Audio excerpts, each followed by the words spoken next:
প্রিয় অষ্টম শ্রেণীর ছাত্রছাত্রী বন্ধুরা, আশা করি তোমার সবাই ভালো আছো। আজ আমরা যে বিষয়টি নিয়ে আলোচনা করব অষ্টম শ্রেণীর সেকেন্ড সামেটিভ অর্থাৎ দ্বিতীয় পর্যায়ক্রমিক মূল্যায়নের বাংলার কোশ্চেন পেপার নিয়ে। দেখো সরাসরি স্ক্রিনে তোমরা অষ্টম শ্রেণীর সেকেন্ড সামেটিভ অর্থাৎ দ্বিতীয় পর্যায়ক্রমিক মূল্যায়নের বাংলার কোশ্চেন পেপারটা দেখতে পাচ্ছ। ফুল মার্কস তোমাদের রয়েছে 50, সময় তোমাদের রয়েছে 1 ঘন্টা 45 মিনিট। প্রথম 10 মিনিট থাকবে শুধুমাত্র কোশ্চেন পেপার পড়ার জন্য। একে থেকে রয়েছে সঠিক উত্তর নির্বাচন করো যে কোনো 12টি, প্রতিটি প্রশ্নের মান 1 করে 1 × 12 = 12। কবির মতে মানুষ আজ বড়, উত্তর হবে একলা। তুমি অত্যন্ত হীন এবং নীচ, একথা রমেশ বলেছিল রমাকে। গলির মোড়ে একটা গাছ দাঁড়িয়ে, গাছ না গাছের প্রেত ছায়া। গাছের জীবন মানুষের জীবনের ছায়া মাত্র। ডাম্বল বইয়ের আলমারি থেকে যে বইগুলি নামিয়েছিল সেগুলি ছিল বুকুর সেজ কাকার। পাড়াগার দুপর ভালোবাসি কবিতাটি জীবনানন্দের রূপসী বাংলা কাব্যগ্রন্থের অন্তর্গত। নাটোরের মহারাজের নাম ছিল জগনীন্দ্রনাথ। গড়াই নদীর তীরে কুটির খানিলে লতা পাতা ফুল মায়ায় রয়েছে ঘিরে। রমেশের কাছে কতজন কৃষক এসেছিল, উত্তর হবে 20 জন। এখনও প্রাণ আছে, কথাটা বলেছিল ছেলেগুলো। ডাম্বলের মায়ের নাম হলো বেনু। আমার সঙ্গে এসো বাক্যটি হলো অনুজ্ঞাবাচক। সূর্য পূর্ব দিকে ওঠে বাক্যটি হলো নির্দেশক। 2 দেখা হচ্ছে সংক্ষেপে নিচের প্রশ্নগুলির উত্তর দাও যে কোনো 12টি, প্রতিটি প্রশ্নের মান 1 করে 1 × 12 = 12। কবি পাখির মতো পাশে দাঁড়াতে বলেছেন কেন? পাখি হলো মুক্তি ও স্বাধীনতার প্রতীক। কবিতায় তুমিকে সকল বাধা বিপত্তি অতিক্রম করে আত্মনিপীড়িত মানুষের পাশে মুক্তির প্রতীক হিসাবে পাখির মতো এসে দাঁড়াতে বলেছেন। গ্রামের একমাত্র ভরসা কী ছিল? 100 বিঘার মাঠটাই গ্রামের একমাত্র ভরসা ছিল, কারণ গ্রামের সমস্ত চাষিদের কিছু কিছু জমি ছিল, কিছু কিছু জমি তাতে ছিল। আমি নেমে পড়লুম তাড়াতাড়ি। কবি তাড়াতাড়ি নেমে পড়লেন কেন? গাড়ি চা পড়া ভিখারির দলা পাখানো লাশের রক্ত যাতে কবির জামা কাপড়ে না লাগে সেজন্য কবি তাড়াতাড়ি ট্যাক্সি থেকে নেমে পড়লেন। ভিক্ষুশী নিরাপদে নিদ্রা যায়। ভিক্ষুশী কোথায় নিদ্রা যায়? বীজের ওপর থাকা কঠিন ঢাকনার মধ্যে ভিক্ষুশী নিরাপদে নিদ্রা যায়। বুকুর মা কি কেনা ছিল? বুকুর মার বিকালের শোয়ের সিনেমার টিকিট কেনা ছিল। সারাঘাট থেকে লেখক ও তার সঙ্গীরা কোন নদীতে স্টিমারে চলেছিল? লেখক অবনীন্দ্রনাথ ঠাকুর ও তার সঙ্গীরা সারাঘাট থেকে পদ্মা নদীতে স্টিমার চড়েছিল। বাড়িটিকে ভালোবেসে কারা বেড়াতে এলে কিছুক্ষণ থেমে রয়? সকাল ও সন্ধ্যায় রঙিন মেঘেরা বেড়াতে এলে বাড়িটিকে ভালোবেসে সেখানেই কিছুক্ষণ থেমে থাকে। নির্দেশ অনুযায়ী বাক্য পরিবর্তন করো। সেদিকটার দরজা বন্ধ, নাসূচক বাক্যে সেইটার দরজা খোলা ছিল না। নির্দেশ অনুযায়ী বাক্য পরিবর্তন করো। ফুলবাগানের মোড় পর্যন্ত এগিয়ে দেখল নীলু, নাসূচক বাক্যে ফুলবাগানের মোড় ছাড়িয়ে আর এগিয়ে দেখল না নীলু। বুকু কোন স্কুলে ভর্তি হয়েছিল? বুকু যে স্কুলে ভর্তি হয়েছিল তার নাম আদর্শ শিক্ষা প্রতিষ্ঠান। জলসিটির পাশে ঘাসে কি দেখা যায়? কবি জীবনানন্দ দাশ রচিত পাড়াগাঁও দুপর ভালোবাসি শীর্ষক কবিতায় দেখা যায় জলসিটির পাশে ঘাসের মধ্যে অযত্নে বেড়ে ওঠা বুনো চালতা গাছের ডালগুলো বহুদিন ধরে নুয়ে আছে, জলে তাদের ছায়া পড়ছে। গড়াই নদীর তীরে কবিতাটি কোন কাব্যগ্রন্থ থেকে নেওয়া হয়েছে? গড়াই নদীর তীরে কবিতাটি পল্লী কবি জসিমউদ্দিন রচিত সুজন বদি আর ঘাট কাব্যগ্রন্থ থেকে সংগৃহীত বা গৃহীত। নিচের প্রদত্ত শব্দগুলির ভিন্ন অর্থ দেখিয়ে পৃথক বাক্যে ব্যবহার করো। নাক, তার নাকে খাবারের সুগন্ধ প্রবেশ করলো, ঘ্রাণ দিও। লজ্জায় তার নাক কাটা গেল, অপমান। অন্যের সব ব্যাপারে নাক গলানো উচিত নয়, বেশি উৎসাহ। কাঁচা শব্দটি ভিন্ন অর্থে প্রয়োগ করো। গল্পটি কাঁচা হাতে লেখা, অপটু। গ্রামের দিকে এখনও কাঁচা বাড়ি দেখা যায়, মাটির তৈরি। ফলগুলো এখনও কাঁচা, অপক্ব। কাঁচা বয়সে ভুলভ্রান্তি হয়েই থাকে, কম। 3 দাগে রয়েছে নিচের যে কোনো 3টি প্রশ্নের উত্তর দাও। প্রশ্নের মান 3 করে 3 × 3 = 9। 20 জন কৃষক রমেশের কাছে এসে কেঁদে পড়ল কেন? দেখে নাও উত্তরটা।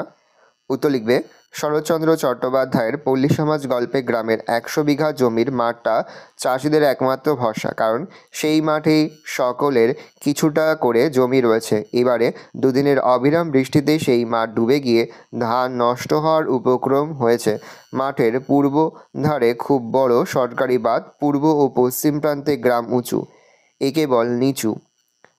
দক্ষিণ দিকে বাঁধটা ঘোষাল ও মুখুর্জদের। চাষিরা জমিদার বেনি ঘোষালের কাছে গিয়ে বাঁধ কেটে জল বের করার আবেদন জানায়, কিন্তু বছরে 200 টাকার মাছ বিক্রি হয় বলে বেনি তাদের কথায় কর্ণপাত না করে তাড়িয়ে দিয়েছিল। চাষিরা তখন এই সমস্যার সমাধানের জন্য রমেশের কাছে এসে কেঁদে পড়ল।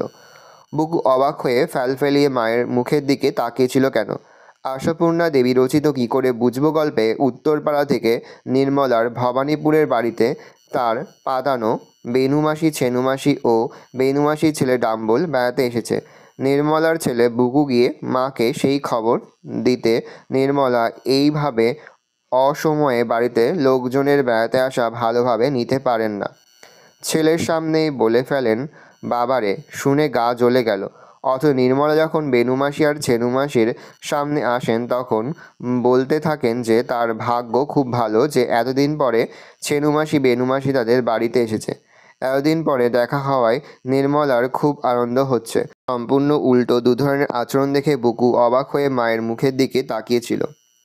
একেই বলে রাজ সমাদর। উদ্ধৃতির আলোকে নাটোরের মহারাজার অতিথি বাৎসল্যের পরিচয় দাও।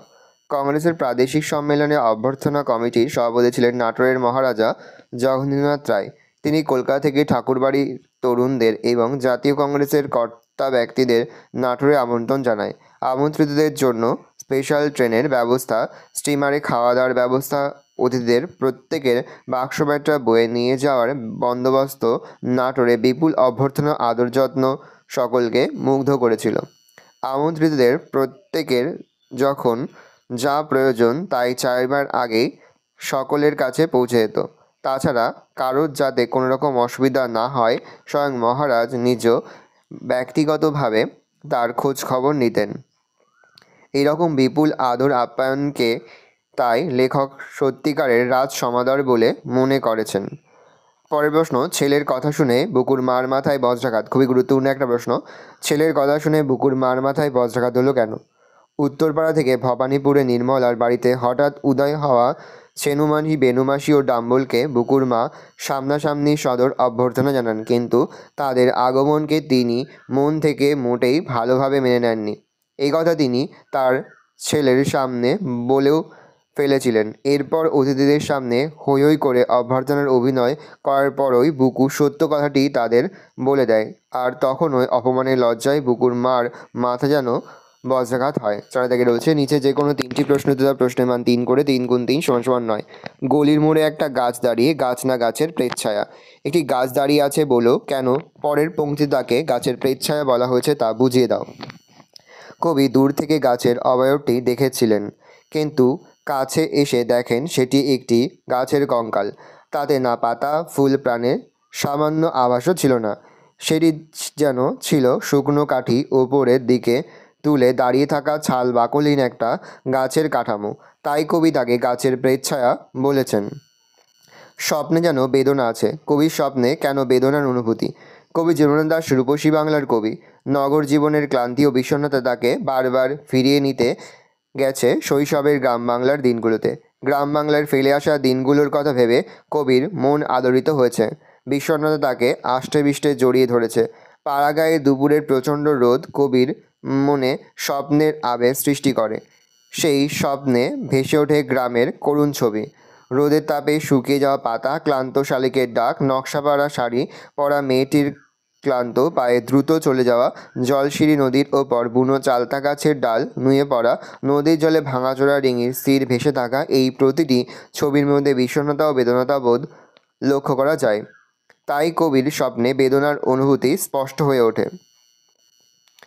পরের প্রশ্ন, কুটির খানিরে লতা পাতায় ফুলমায় রয়েছে ঘিরে। এখানে কুটিরটিকে লতা পাতা ফুলমায়া দিয়ে ঘিরে রাখা বলতে কবি কী বুঝেছেন? উদ্ধৃতাংশটি পল্লীকবি জসীমউদ্দীনের গড়াই নদীর তীরে কবিতা থেকে নেওয়া। গড়াই নদীর তীরে অবস্থিত কুটিরের চারপাশে রয়েছে লতানে গাছ, বুনো ফুল গাছ।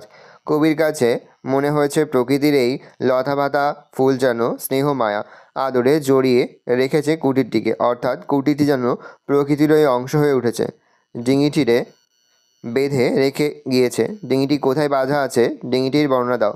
কবি জীবনানন্দ দাশের লেখা পাড়াগার ধুপর ভালোবাসি কবিতায় ডিঙিটি হিজল গাছে বাঁধা আছে।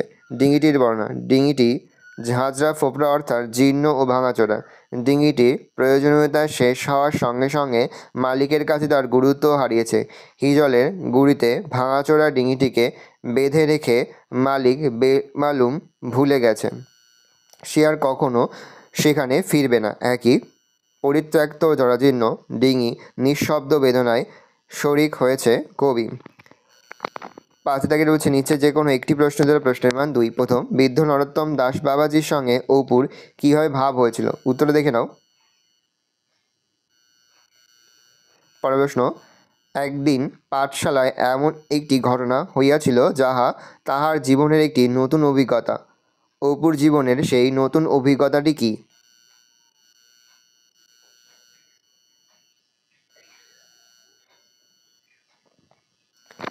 পরে হচ্ছে পত্র রচনা করে প্রশ্নের মান 6। হাসপাতালের সামনে জোরে মাইক বাজানো অমার্জনীয় অপরাধ, এই মর্মে সচেতনতা গড়ে তুলতে সংবাদপত্রে চিঠি লেখো। দেখে নাও পত্র রচনাটা।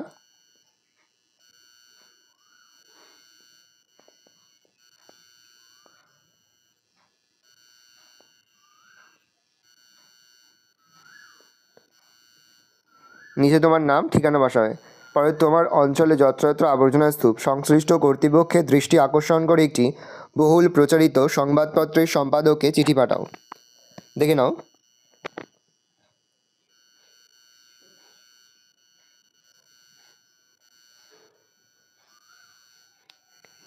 এই রয়েছে টোটাল তোমাদের সেকেন্ড সামারি অর্থাৎ দ্বিতীয় পর্যায়ক্রমিক মূল্যায়নের অষ্টম শ্রেণীর বাংলার কোশ্চেন পেপার। ভালো প্রশ্নটা দেখে নাও। এবার আমরা আরও একটি গুরুত্বপূর্ণ নমুনা প্রশ্নপত্র কিন্তু দেখে নেব। সরাসরি স্ক্রিনে তোমরা আরও একটি গুরুত্বপূর্ণ নমুনা প্রশ্নপত্র দেখতে পাচ্ছ। ক্লাস 8-এর বাংলার। ফুল মার্কস তোমাদের রয়েছে 50, সময় তোমাদের রয়েছে 1 ঘন্টা 30 মিনিট। প্রথম 10 মিনিট থাকবে তোমাদের শুধুমাত্র কোশ্চেন পেপার পড়ার জন্য। একে দেখে রয়েছে সঠিক উত্তর নির্বাচন করো যে কোনো 12টি। প্রতিটি প্রশ্নের মান রয়েছে 1 করে 1 × 12 = 12।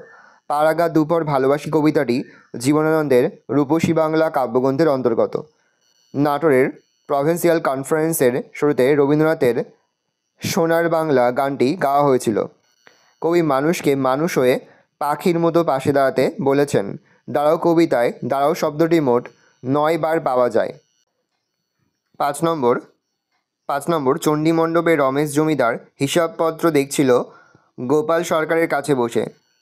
জলার বাঁধ কেটে দিলে বেনির মতে 200-300 টাকার মাছ বেরিয়ে যাবে। ভিক্ষুষী নিরাপদে নিদ্রা যায় বীজের কঠিন ঢাকনায়। গাছের জীবন মানুষের জীবনের ছায়ামাত্র। হাওড়া সব পথ ঘুরেছে বৃথায়। আমাদের বাড়ি নেই, দেশ নেই, শেষ নেই, কেঁদে কেঁদে মরি শুধু বাইরে।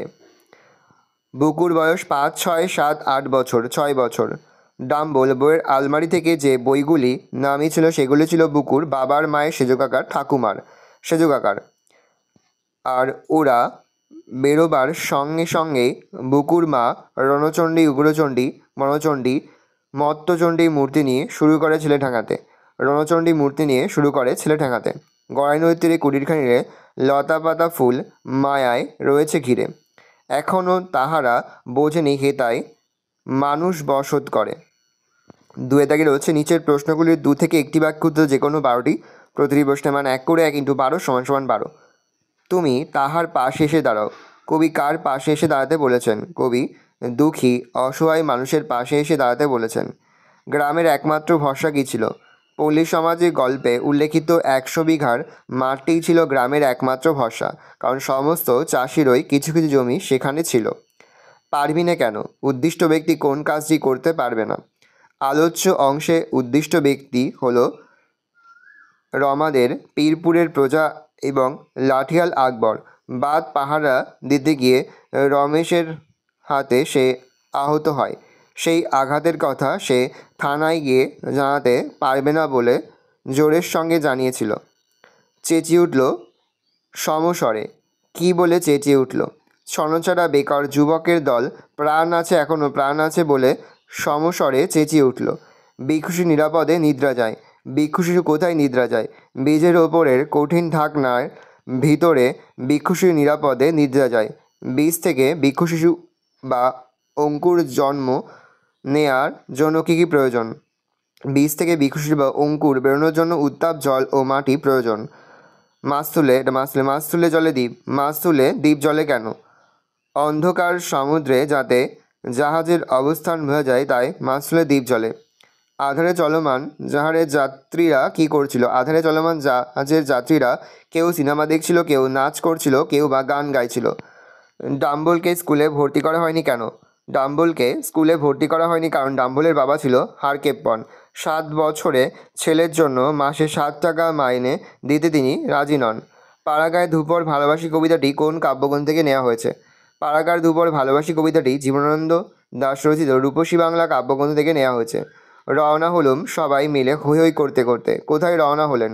লেখক অবনীন্দ্রনাথ ঠাকুর সহ আরও অনেকে মিলে প্রভিন্সিয়াল কনফারেন্সে যোগ দিতে ট্রেনে করে নাটোরের দিকে রওনা হলেন। গড়াই নদীর তীরে কবিতাটি কোন কাব্যগ্রন্থ থেকে নেওয়া? গড়াই নদীর তীরে কবিতাটি পল্লীকবি জসীমউদ্দীন রচিত সুজন বাদিয়ার ঘাট কাব্যগ্রন্থ থেকে সংগৃহীত। নীল পুজোর দিন বিকালে সন্ন্যাসীরা কী করে? নীল পুজোর দিন বিকালে সন্ন্যাসীরা একটা ছোট খেজুর গাছে কাঁটা ভাঙে। হরিহর কোন শিষ্যের বাড়ি গিয়েছিল? হরিহর তার শিষ্য লক্ষণ মহাজনের বাড়িতে গিয়েছিল। অব্যয় বলতে কী বোঝো? লিঙ্গ বচন পুরুষ বিভক্তিভেদে যে পদের কোনো পরিবর্তন হয় না তাকে অব্যয় বলে, যেমন আর তো ইত্যাদি। নির্দিষ্ট যে বাক্য পরিবর্তন করে সেদিকটার দরজা বন্ধ, না সূচক বাক্যে সেদিকটার দরজা খোলা ছিল না। 3 দাগের হচ্ছে কম বেশি 60টি শব্দের নিচে যে কোনো 7টি প্রশ্ন দেওয়া, প্রশ্নের মান 3 করে 3 গুণ 27 = 21। দেখে নাও প্রশ্নগুলো। প্রথম প্রশ্ন, মানুষ হয়ে পাশে দাঁড়াও। এখানে মানুষ হয়ে বলতে কি বোঝানো হয়েছে? উত্তরগুলো দেখে নাও। আমি আজকে স্ক্রল ডাউন করে দেবো, কিন্তু অবশ্যই ভিডিওকে থামিয়ে বা স্ক্রিনশট নিয়ে কিন্তু সম্পূর্ণ তোমার খাতে নোট ডাউন করবে। এখান থেকে তোমরা কিন্তু প্রশ্নের উত্তরগুলো মুখস্থ করে ফেলবে। মানুষ খাঁটি কিনা চেনা যায় শুধু টাকার সম্পর্কে। কে কার সম্পর্কে এই কথা বলেছিল? সে কেন এই কথা বলেছিল? ঘৃণা লজ্জায় ক্রোধে ক্ষোভে রমেশের চোখ মুখ উত্তপ্ত হইয়া উঠিল। রমেশের এমন অবস্থা হয়েছিল কেন? উত্তরটা দেখে নাও। পরের প্রশ্ন, ঘেঁষবেন না ওদের কাছে। কাদের কথা বলা হয়েছে? ওদের কাছে না ঘেঁষার পরামর্শ কেন দেয়া হলো? গাছের জীবন মানুষের জীবনের ছায়া মাত্র। লেখকের এমন উক্তির অবতারণার কারণ বিশ্লেষণ করো। ডিঙিটিরে বেঁধে রেখে গিয়েছে। ডিঙিটি কোথায় বাঁধা আছে? ডিঙিটির বর্ণনা দাও। যেন ইন্দ্রপুরী। কিসের সঙ্গে ইন্দ্রপুরীর তুলনা করা হয়েছে? কেনই বা লেখক এমন তুলনা করেছেন?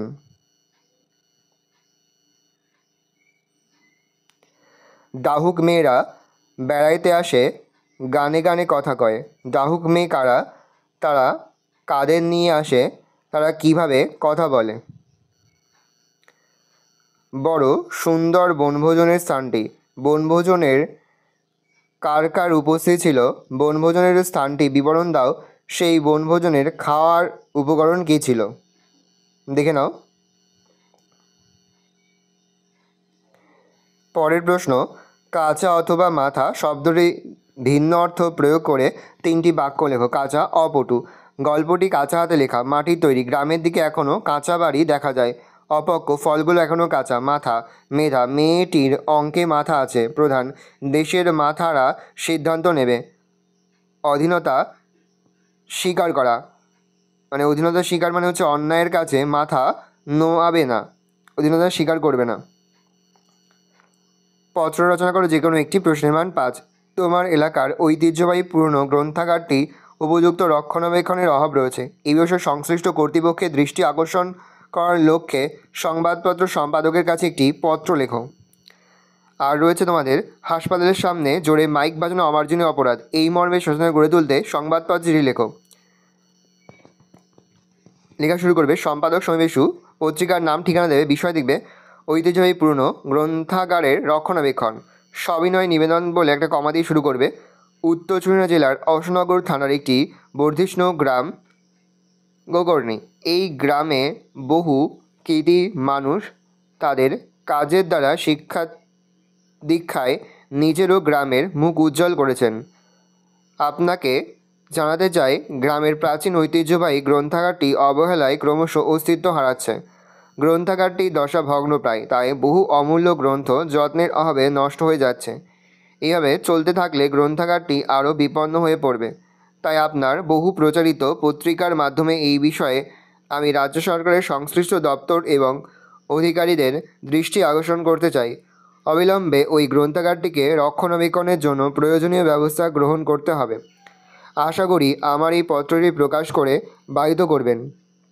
এদিকে তোমার নাম বসাবে আর এদিকে ঠিকানাটা বসাবে তোমার। পরে দেখে নাও, পরের যে পত্র রচনা তার সমাধানটা দেখে নাও, মানে তার উত্তরটা দেখে নাও। শ্রদ্ধেয় সম্পাদক সমাবেশু দৈনিক সুখবর, পত্রিকার নাম, ঠিকানা দেবে, বিষয় দেবে, হাসপাতালের সামনে মাইক বাজানোর বিরুদ্ধে প্রতিবাদী পত্র। নিবেদন বলে শুরু করবে, আমি হাবড়া অঞ্চলের বাসিন্দা, আমার সশস্ত্র নিবেদন বলে শুরু করবে, আমি হাবড়া অঞ্চলের বাসিন্দা, আমার বাসস্থানের 500 মিটারের মধ্যে রয়েছে হাবড়া মিউনিসিপ্যাল হসপিটাল। মূলত অত্যন্ত দরিদ্র মানুষেরা এখানে চিকিৎসা করাতে আসে। এই হসপিটালের পাশে বেশ কয়েকটি চায়ের দোকান, দুটি হোটেল ও দাদাভাই বিরিয়ানির দোকান তৈরি হয়েছে। এই দোকানগুলি থেকে উচ্চস্বরে মাইকের শব্দ ভেসে আসে। এর ফলে যারা হার্টের পেশেন্ট তাদের যন্ত্রণার শেষ নেই। আমরা স্থানীয় মানুষজন অনেক অনুরোধ করেও বিষয়টির সমাধান করতে পারিনি। শুধু তাই নয়, রীতিমতো নানান হুমকিও আমরা শুনেছি। আপনার সর্বাধিক প্রচারিত সংবাদপত্রের মাধ্যমে পুলিশ প্রশাসনের নজরে এই বিষয়টি আনতে চায়। আশা করি এই বিষয়টির গুরুত্ব বিবেচনা করে আমার এই পত্রটি প্রকাশ করে বাধিত করবেন। নমস্কার, তোমার নাম লিখবে আর তোমার ঠিকানাটা বসাবে। ভালো করে দেখে নাও, এই রয়েছে টোটাল তোমাদের সেকেন্ড সামারি অর্থাৎ দ্বিতীয় পর্যায়ক্রমিক মূল্যায়নের অষ্টম শ্রেণীর বাংলার কোশ্চেন পেপার। ভালো করে দেখে নাও। আজ আমরা যে দুটো সেট তোমাদের কাছে তুলে ধরলাম, দুটো সেটের প্রশ্ন উত্তরই কিন্তু খুব ভালো। তোমরা যদি প্র্যাকটিস করো তাহলে দেখবে তোমাদের পরীক্ষা খুব ভালো হবে। আশা করি ভিডিওটা ভালো লেগেছে। ভিডিওটা ভালো লাগলে ভিডিওকে লাইক করতে ভুলবেন না। আমার চ্যানেল নতুন হওয়া লাল কালার সাবস্ক্রাইব প্রেস করে পাশে বেল আইকন প্রেস করো, যখন নতুন করে ভিডিও আপলোড করি সবার ফার্স্ট নোটিফিকেশন তোমরা পেয়ে যাও। আর এই ভিডিওটি তোমার বন্ধু বান্ধবী আত্মীয়স্বজন সবার মধ্যে কিন্তু অনেক শেয়ার করে। এর বছর অষ্টম শ্রেণীতে পড়ছে। আমরা কিন্তু ইতিমধ্যে অষ্টম শ্রেণীর প্রতি বিষয়ের সিলেবাস, প্রশ্নটা এবং নমুনা প্রশ্নপত্র কিন্তু আপলোড করে দেবো। এখনও পর্যন্ত সেই ভিডিওগুলো না দেখে থাকো, ভিডিওগুলো কিন্তু তাড়াতাড়ি দেখে নেবো। তোমাদের সকলকে জানাই আগাম পরীক্ষার অনেক শুভেচ্ছা এবং অভিনন্দন। আশা করি সকলের পরীক্ষায় খুব ভালো হবে। কোনো প্রশ্নের উত্তর লিখতে বা বুঝতে যদি কোনো রকম অসুবিধা হয় তাহলে কিন্তু নির্দ্বিধায় কমেন্টে কমেন্ট করে জানাতে একদমই ভুলবে না। আশা করা যায় প্রতি বছর নয়, এই বছরও তোমরা আমাদের সাজেশন অংশ থেকে সমস্ত প্রশ্নই কিন্তু কমন পেয়ে যাবে। সেহেতু তোমরা ভালো করে প্রশ্নপত্রটা দেখে নাও।